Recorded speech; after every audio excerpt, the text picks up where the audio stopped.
అర్జునుడు ఉగ్రరూపి అయిన మృత్యువులాగా యుద్ధంలోకి వస్తాడు. ఆ అర్జునుడిని నాకంటే మరొకడెవడు ఓర్వలేడు, అలాగే నన్నెవడు సహించలేడు. నాకు కూడా ఆ ద్రోణుడిలా విద్యలో పొరపాటు లేకపోవటం, బలం, ధైర్యం, మహాస్త్రాలు, వినయం అనే నాకున్నాయి.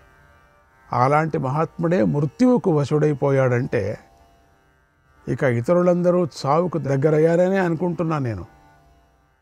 ద్రోణాచార్యుడే మరణించగా మరొకడు ఎవడైనా ఎలాంటి సందేహం లేకుండా రేపు ప్రొద్దుటి దాకా బ్రతికి ఉంటాను అని నమ్మలేడు కదా. నూనమస్త్రాణి బలం పరాక్రమః, నూనమస్త్రాణి బలం పరాక్రమః, క్రియాః సునీతం పరమాయుధాని వా అలం మనుష్యస్య సుఖాయ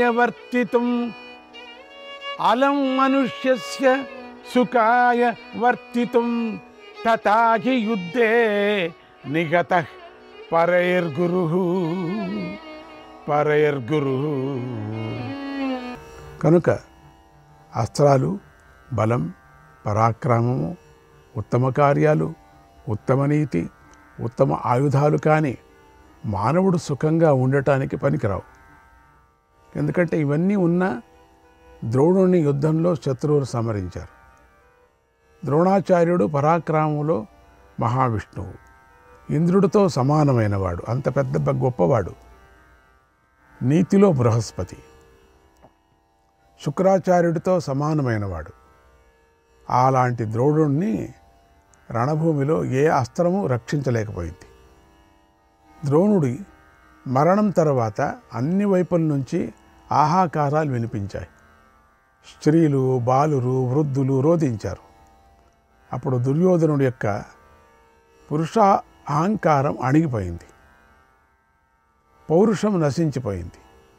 అందువల్ల ఇలాంటి పరిస్థితిలో నేను దుర్యోధనుడికి సహాయం చేయటం ధర్మం. అందుకని నేను చేస్తున్నాను సహాయం, అంటే నేను చేసి పెడతాను జయం. కనుక ఓ సారథి, శత్రు సేన వైపు నా రథాన్ని నడుపు. ధర్మరాజు, భీమార్జునులు, శ్రీకృష్ణుడు, సాత్యకి, నకుల, సహదేవులు ఉన్న చోటుకి నా రథాన్ని నడుపు. నేను వారిని అందరినీ తప్పకుండా నేను ఎదురిస్తాను. నేను తప్ప ఇంకెవరూ వారిని ఎదిరించలేరు.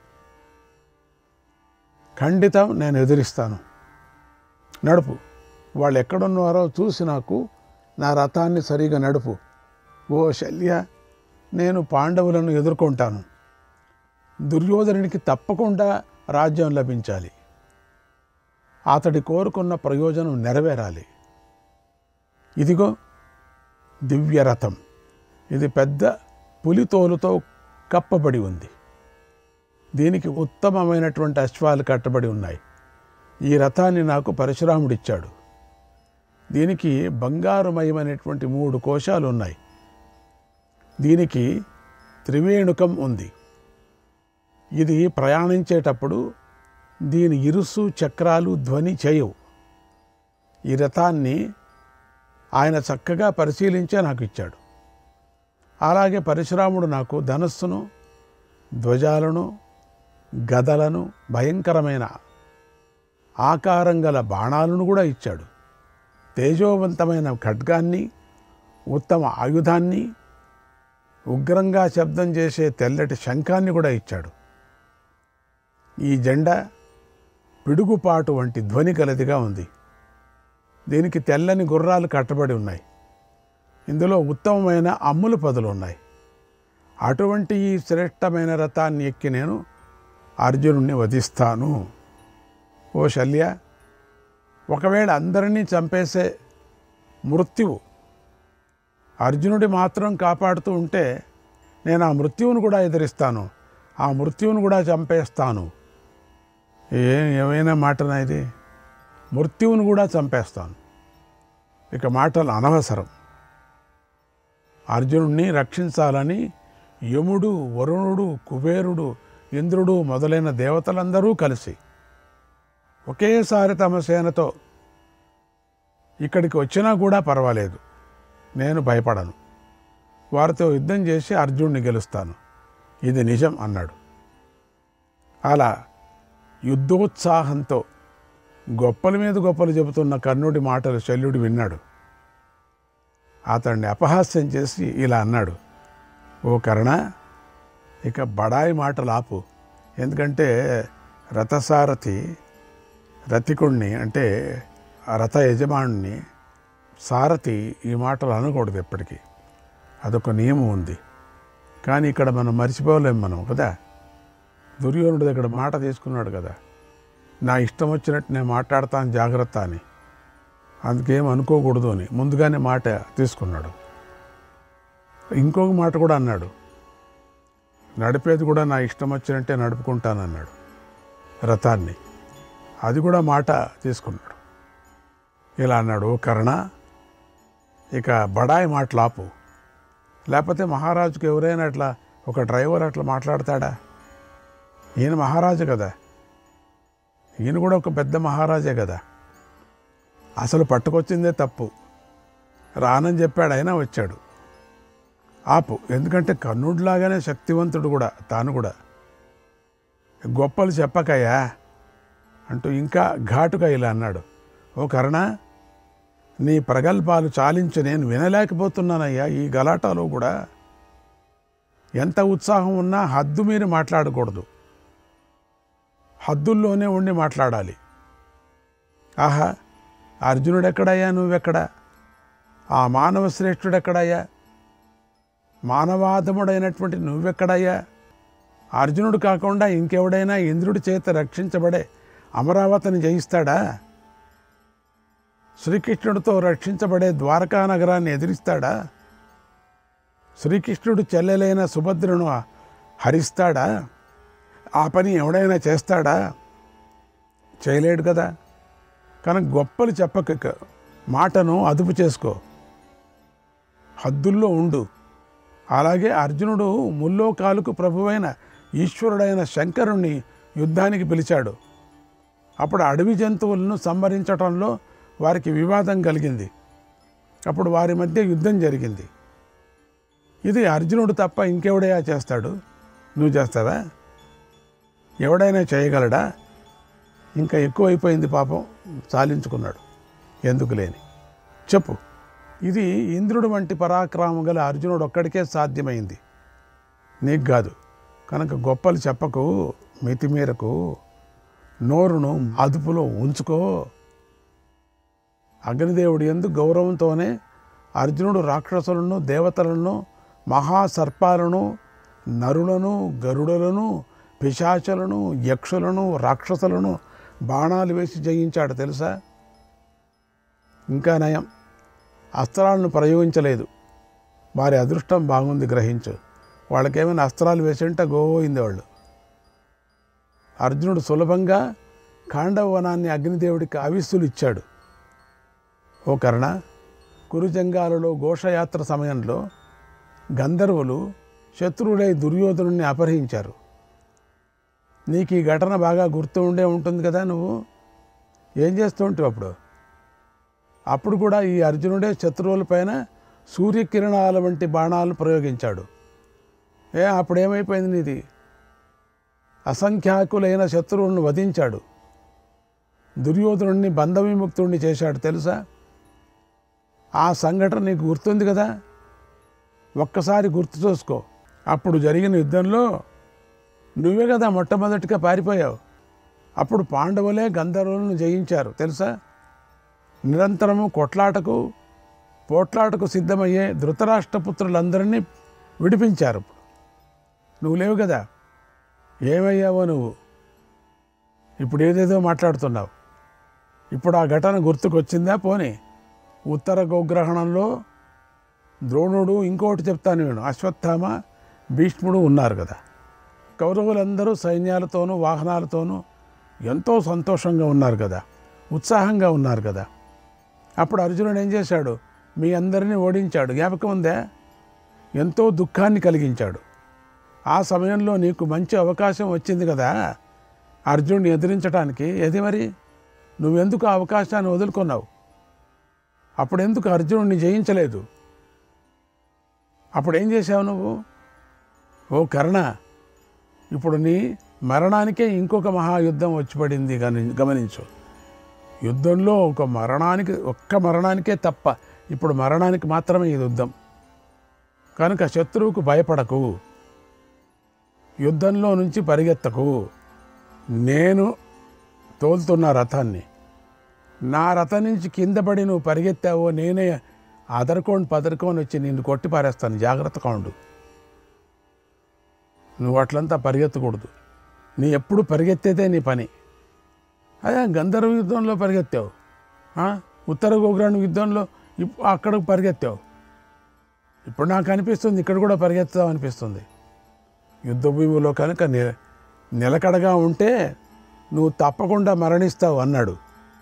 అందుకని పారిపోవటానికి చూడు అని అర్థం. అలా శల్యుడు తనను చాలా పరుషంగా నిందిస్తూ శత్రువును స్తుతిస్తూ ఉండటాన్ని చూసి కర్ణుడు విపరీతంగా కోపం మంట పుట్టేసింది. మధురరాజుతో ఇలా అన్నాడు. ఎందుకంటే ఆయన శల్యుడు సామాన్యం కాదు, మధురరాజు కదా. ఓ శల్య, అది జరిగితే జరిగిందిలే, అయిందేదో అయిపోయింది, ఎందుకే జ్ఞాపకం చేస్తావు? ఇక నేను ఎత్తిపొడుపు మాటలు ఆపయ్యా, నువ్వు చేసిన అపహాస్యం చాలించు. ఇప్పుడు అతడికి నాకు యుద్ధం జరగబోతుంది. అతడు కనుక నన్ను యుద్ధంలో జయిస్తే అప్పుడే నీ బడాయి మాటలు నిజమవుతాయి. అప్పుడు సంతోషించు, సంబరపడు అన్నాడు. అప్పుడు శల్యుడు చూద్దాం అలాగే కానీ అని మాట్లాడలేదు. అప్పుడు అనుకున్నాడు కర్ణుడు, ఎందుకయ్యా వీడిని కూర్చోబెట్టుకున్నాను అనుకున్నాడు. అప్పుడు అర్థమైంది.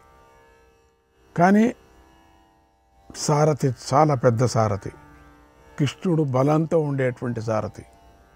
అంటే కృష్ణుడు లాగా అనుకోవచ్చామే అని కృష్ణుడు కాదు కదా. కర్ణుడు యుద్ధం చేయాలనే కోరికతో పద పద అని తొందర పెట్టాడు. శల్యుడు కర్ణుడి రథాన్ని ముందుకు తోలాడు. అప్పుడు కర్ణుడు ఉత్సాహపడుతూ సంతోషిస్తూ తన రథంలో ముందుకు సాగి పాండవ సేనను చూశాడు. అర్జునుడు ఎక్కడున్నాడు అని అడిగాడు. అన్నాడు సంజయుడు. శ్రీకృష్ణాయ పరమాత్మనే నమః. 38వ అధ్యాయం. సంజయుడు ధృతరాష్ట్రుడికి ఇలా చెప్పాడు. ఓ మహారాజా, యుద్ధం చేస్తున్న సమయంలో కర్ణుడు నీ సైన్యాన్ని సంతోషపెట్టాలి అని అనుకున్నాడు. అందులో ఉన్న ప్రతివాడిని పాండవులు ఎప్పుడు ఎక్కడ ఉన్నారు అని చెప్పండి. నాకు ఈ రోజున అర్జునుడిని చూపించిన వారికి మనస్సులో కోరుకున్న ధనాన్ని ఇస్తాను. ఎందుకంటే మహత్తరంగా అక్కడ ఒక సముద్రంలాగా ఉంది ఆ సైన్యం. సముద్రమే. ఆ సముద్రంలో ఎతికేది ఎక్కడ? అసలు లెక్కనే లేదు. పాపం ఎక్కడున్నారో తెలీదు. ఎందుకంటే ఒక వ్యూహరచన అది ఇది ఏం పాడు ఏం లేదు. ఇష్టం వచ్చినట్టు వచ్చేశారు. అంటున్నాడట, ప్రకటన చేశారు, నాకు అర్జునుడిని చూపించండి, చూపించిన వాళ్ళకి బహుమానం ఇస్తానన్నాడట.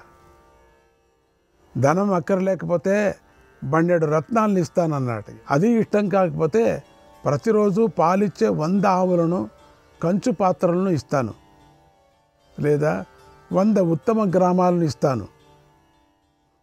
అర్జునుడు ఎక్కడున్నాడో చెప్పిన వాడికి చక్కని యువతలతో పాటు కంచరగాడిదలు కూడా కట్టబడిన రథాన్ని ఇస్తాను. అది వద్దంటే మీకు బంగారు రథం ఇస్తాను. దానికి ఏనుగులంత బలం గల 6 ఎద్దులు కట్టబడి ఉంటాయి. దాంతోపాటుగా మెడలో బంగారు నగలు ధరించిన వారు, సకల అలంకారాలను ధరించిన వారు, ఎప్పుడు ఈయన గెలిచినప్పుడు కదా ధరించిన వారు, సంగీత వాద్యాలతో ఆరితేరిన వారు, పెళ్లికి సిద్ధంగా ఉన్నవారు అయిన చక్కని 16 ఏళ్ల పడుచు పిల్లలను బహుమతిగా ఇస్తాను మీకు. అర్జునుడు ఎక్కడున్నాడో నాకు చూపించేవాడికి ఇవేవి సరిపోకపోతే 100 గ్రామాలను కూడా ఇస్తాను, 100 ఏనుగుల్ని ఇస్తాను, 100 బంగారు రథాలను కానుగ్గా ఇస్తాను. అయ్యో, ప్రాణం ఉంటే చాలు, చస్తూ ఉంటే జనం వీడు. మంచి బలం గలవి, ఉత్తమ గుణాలు గలవి, రథాన్ని తేలిగ్గా లాగ్గల సామర్థ్యం కలవి, బాగా శిక్షణ పొందేవి 10,000 గుర్రాలను ఇస్తాను.